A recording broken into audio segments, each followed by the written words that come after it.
This is the first of two videos about selling online. In these videos, we're going to look at the things you need to think about when selling goods, services, or other products online. First, you need to think about whether what you're selling is a good, a service, or something else.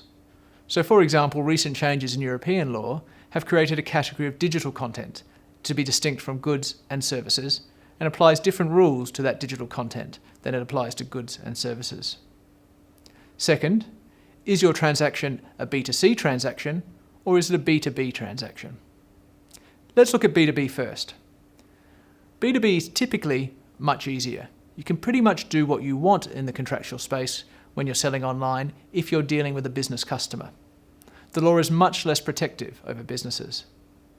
The biggest issue you need to think about when you're dealing with B2B scenario is whether you're comfortable that you have the agreement of the person you're contracting with and that you think you're contracting with, because the transactions tend to be higher value than consumer transactions. So really in the B2B context, if we're talking about whether we want to engage in electronic contracting, we need to understand, are we comfortable that we know who we're contracting with and that we're taking an appropriate level of risk? If we're not, you might look at solutions like electronic signatures, formal electronic signatures that is, rather than dealing with just a click accept.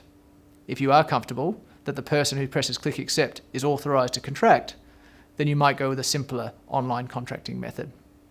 But that's pretty much it. B2B customers can choose what law they want, broadly speaking, contract in what language they want, broadly speaking, and agree what terms they want, broadly speaking. The consumer world is slightly different. In the consumer world, you've got to think about the impact of consumer protection laws.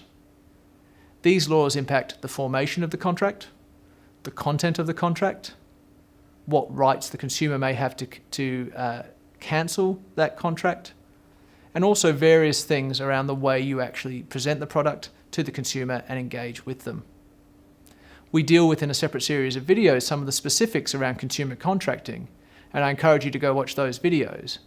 But the key thing to think about here when you're selling online is that you want to treat your customer fairly, you want them to be an informed consumer, and probably also that you want to look a little bit more at the local rules around the contracting process in consumer law. The reason for this is that consumers will nearly always have access to their own law and their own courts in most sophisticated jurisdictions. So a one-size-fits-all approach for consumers is much more difficult to implement in practice.